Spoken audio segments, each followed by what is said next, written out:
Tenho 20 minutos para provocar algo que vai mudar a história da tua família. Você está comigo? Eu quero puxar você para um lugar, mas você tem que me ajudar e vir junto também. Amém?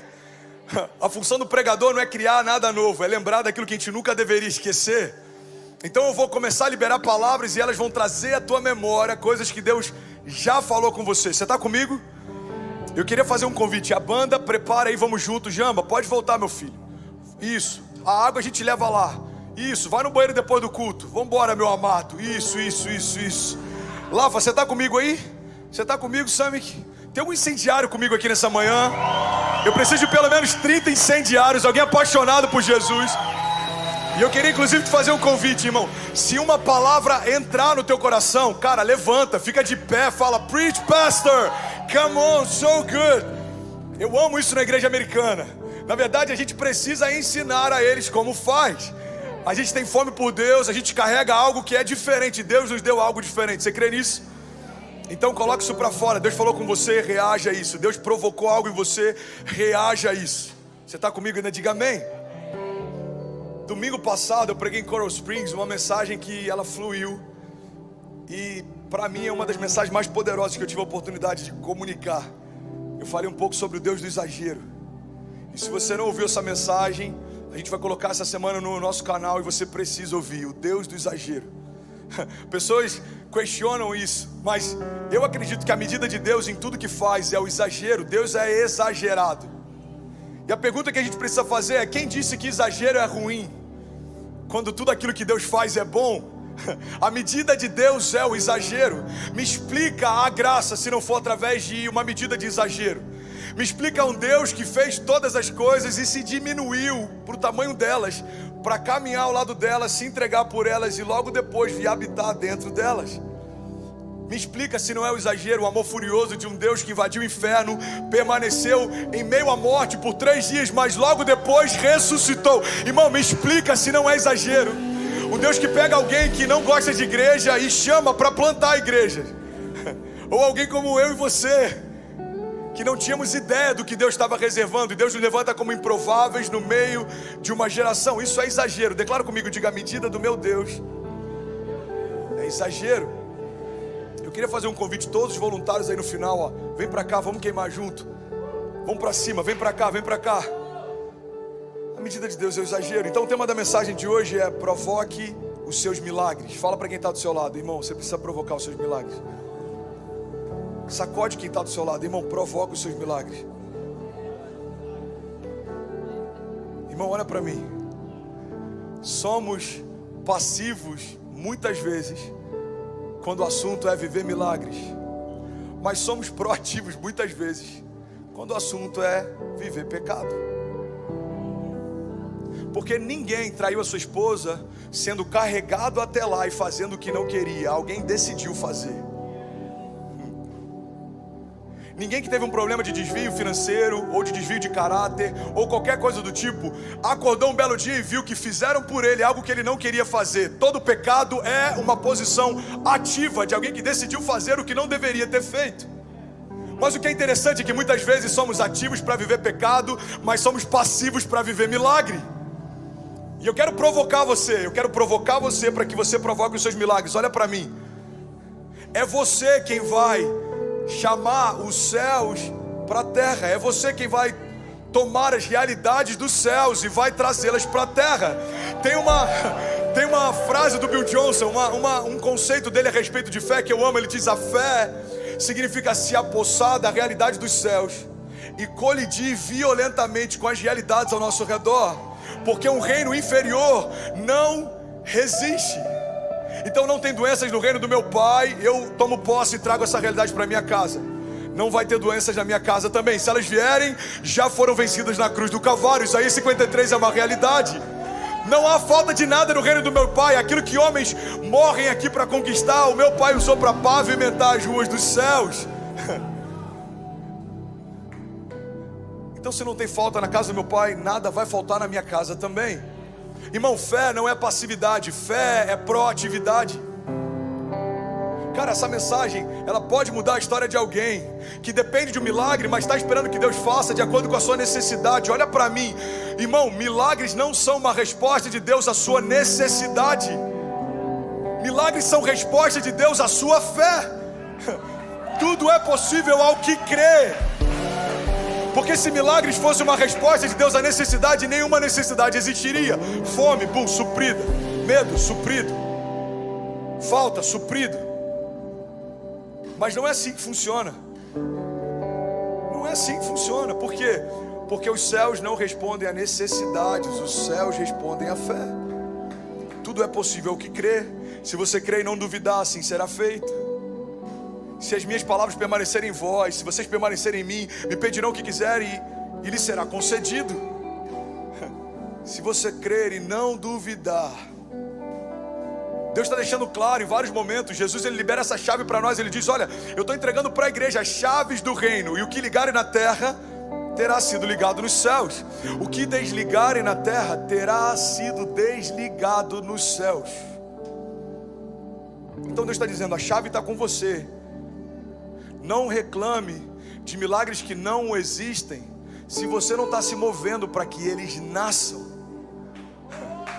Você não pode reclamar do fruto das escolhas que você não fez. Você não pode reclamar da ausência da sombra das árvores que você não plantou. Você não pode reclamar da ausência dos milagres que você não trouxe à existência.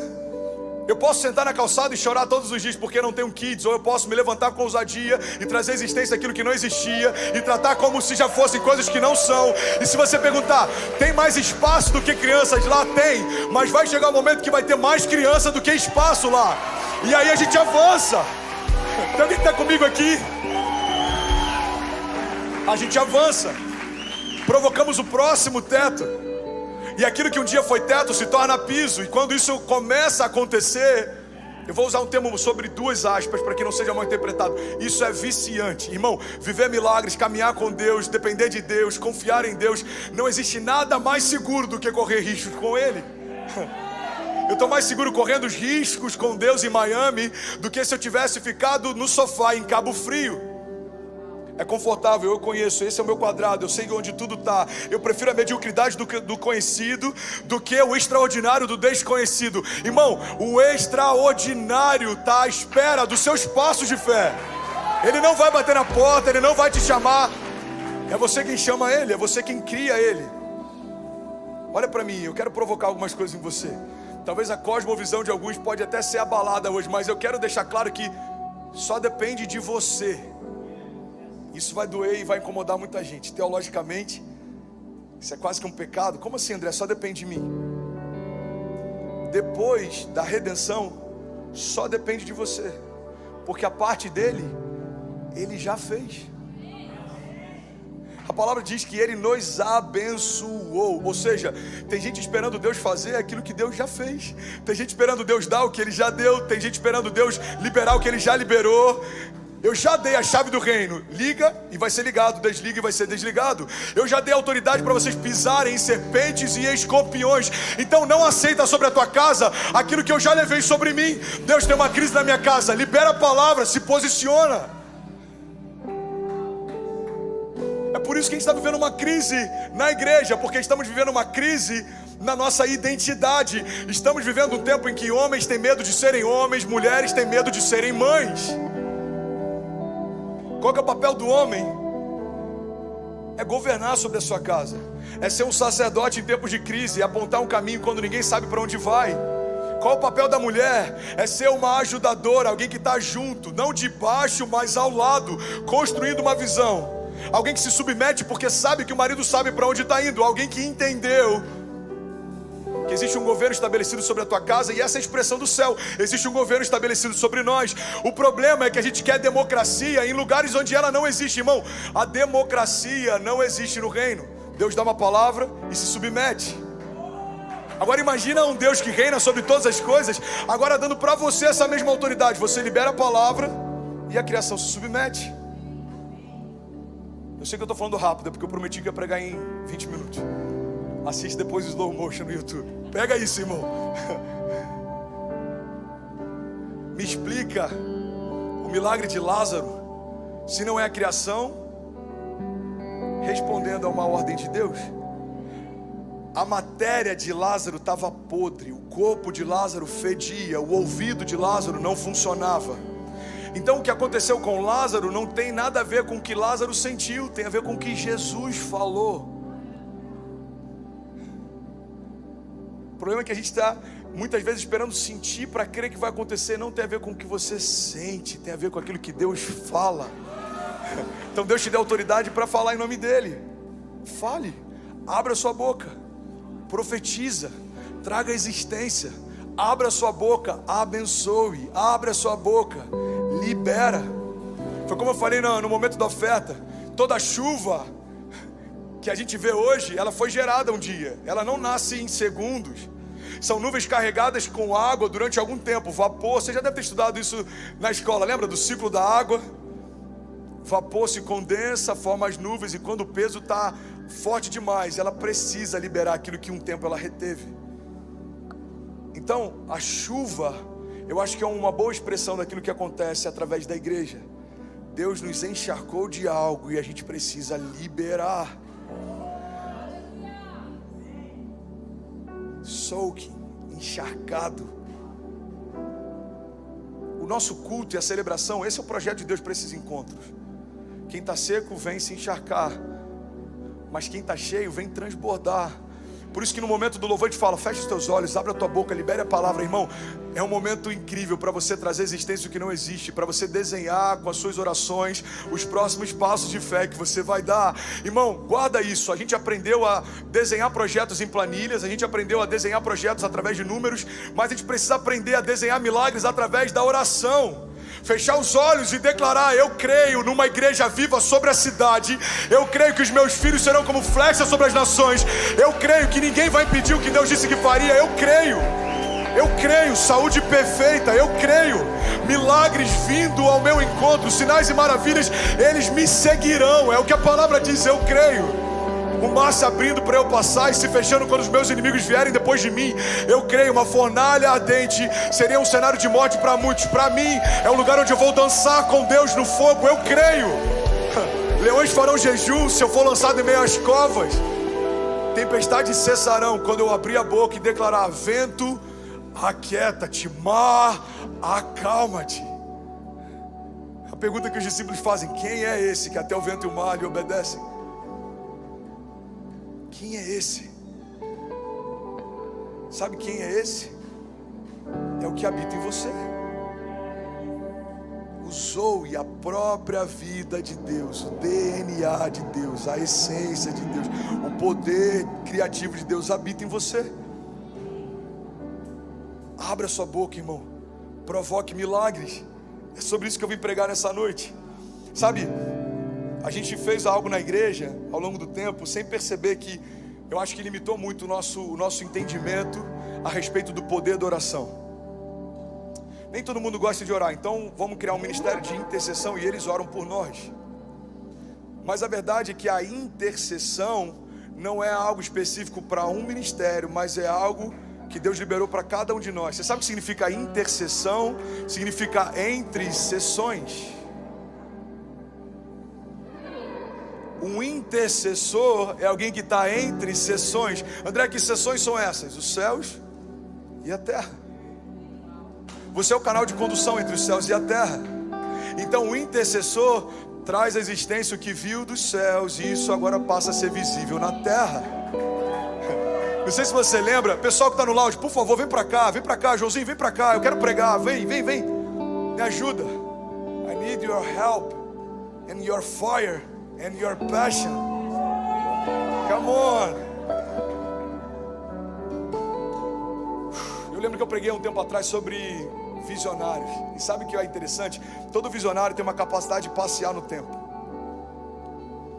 Tem uma mensagem minha, foi a primeira que eu preguei em Orlando, chamada Back to the Future.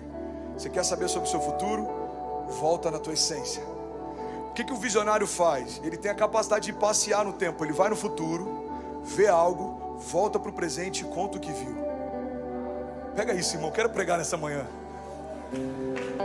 Ele vê algo no futuro que ninguém viu, ele volta para o presente para contar. E por isso que muita gente acha que é loucura. É por isso que o ministério profético muitas vezes é mal compreendido. É por isso que tem alguns sonhos que Deus te deu e você carrega, que ninguém acha que vai acontecer, mas você tem uma firme convicção. Por quê? Você viu que ninguém viu.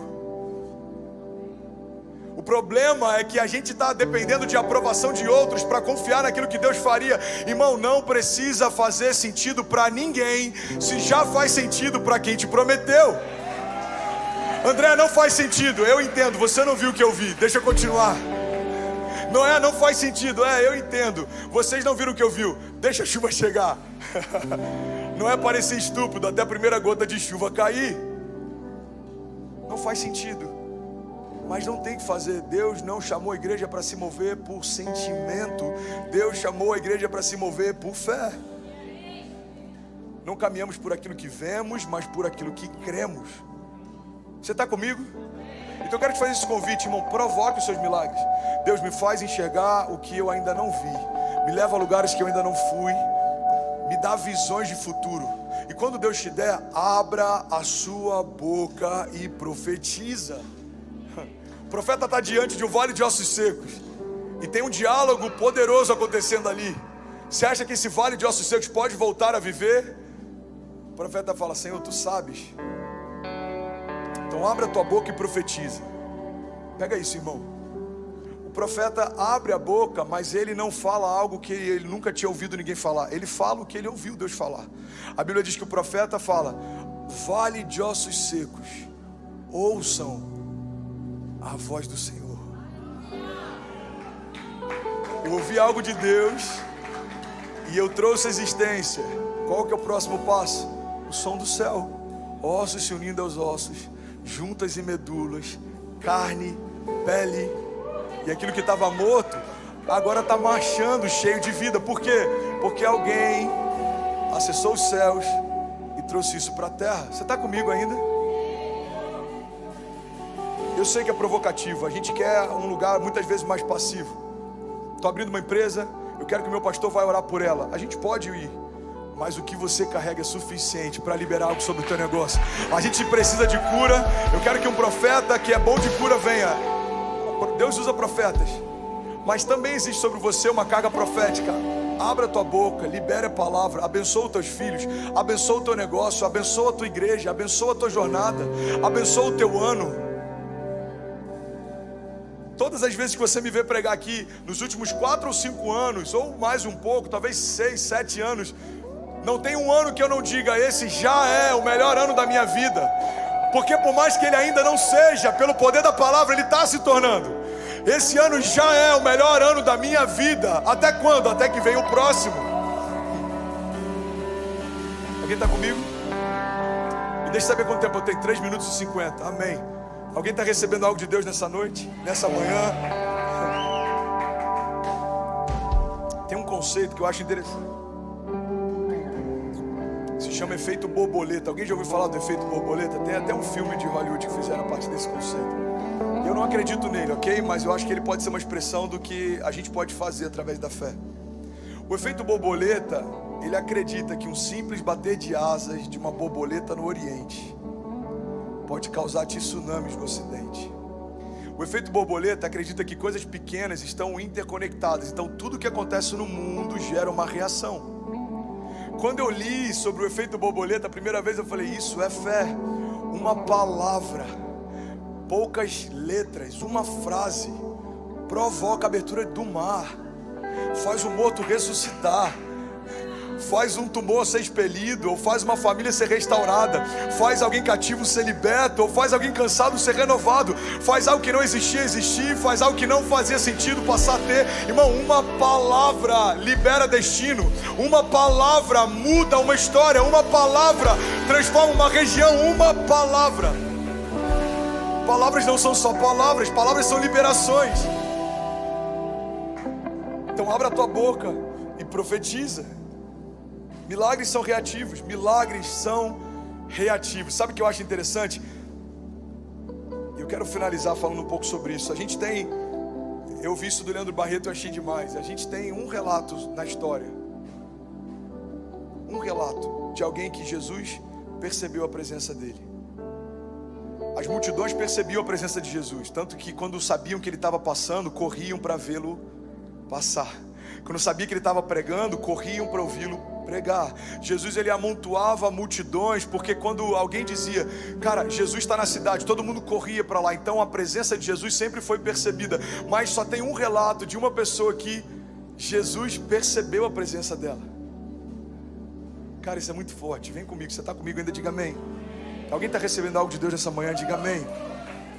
A gente tem 5.000 famílias conectadas. Você que está online, em nome de Jesus, receba isso. Receba isso. A gente vai receber testemunhos de milagres através dessa mensagem hoje. Eu creio nisso. Irmão, a Bíblia diz que uma mulher ouviu dizer que Jesus estava passando e ela correu para encontrar com ele. Então essa mulher, ela está escondida e ela nem chega a tocar em Jesus. Ela só tocou no que tocava Jesus. Você já pegou essa chave? A gente já falou sobre isso algumas vezes. Essa mulher toca na orla das vestes de Jesus e ela sai. Porque para ela, aquele toque era tudo que ela precisava. Ela tocou, foi curada e saiu. Só que a fé dela provocou algo em Jesus. Jesus para a multidão e fala, peraí. Alguém me tocou. Aí os discípulos, a Bíblia fala sobre isso. Eu imagino que eles devem ter ficado, alguns deles, Pedro provavelmente até um pouco revoltado. Jesus, você está brincando, tem milhares de pessoas te comprimindo. Tem gente de tudo que é lugar. Como assim alguém te tocou? Aí ele fala, não, alguém me tocou diferente. Porque saiu virtude de mim. Irmão, pega isso em nome de Jesus. Alguém me tocou diferente, porque saiu virtude de mim. Cara, ali a gente vê um precedente. Milhões podem tocar Jesus, mas nem todos estão recebendo virtude dele. Milhões podem estar perto de Jesus, mas nem todos estão acessando os milagres que ele carrega. Irmão, Jesus está estabelecendo um novo nível. Não tem a ver com estar perto, tem a ver com ser um comigo. Não tem a ver com estar perto, tem a ver com receber de tudo aquilo que eu carrego. Irmão, Jesus está dizendo, não tem a ver com estar numa igreja, tem a ver com saber quem eu sou. Não tem a ver com ouvir uma mensagem, tem a ver com ter fome de mim. A gente cantou uma música aqui, para mim é uma das mais incríveis. Inclusive eu não sei se a gente pode talvez finalizar aqui com aquela do Vilas Boas. Se quiser a galera pode subir para parecer que a gente está terminando. A gente cantou sobre fome. Eu tenho fome. A forma mais poderosa de você provocar os milagres que a tua casa precisa é apresentar para Deus fome. Deus, eu tenho fome por milagres. Eu quero viver aquilo que os meus pais diziam que você fazia. Pai, eu quero viver aquilo que os meus filhos ainda não viram a nossa casa viver. Pai, eu quero viver o sobrenatural. Eu quero ver o mar se abrir. Eu não quero ser um crente de domingo. Eu quero ser um filho na fé. Eu quero andar sobre as águas. Deus, eu quero ver o Senhor fazer. Eu quero ver o Senhor falar. Deus, eu quero te tocar. Eu quero te sentir. Eu quero tirar algo de você. Eu quero virtude sobre mim. Vou finalizar aqui, irmão, mas pega isso. Às vezes a gente é ativo para viver pecado, mas é passivo para viver milagres. Eu quero te fazer um convite. Se for Jesus ligando, pode atender, você fica de boa. A gente brinca isso, mas já pensou um dia o culto de Jesus falar, oi? Chama o André rapidinho que eu quero falar com ele. Guarda isso, irmão. Jesus disse, quando 2 ou mais se reunirem no meu nome, lá eu estarei. Primeira verdade, Jesus está aqui. Não, você não acredita nisso. Você não acredita nisso, sabe por quê? Se ele viesse de forma carnal e entrasse, você ia pirar com a presença dele. Então quando a gente fala Jesus está aqui, amém. Eu vou liberar isso e eu quero que você traga isso à tua consciência. Jesus está aqui, agora, passeando nos corredores.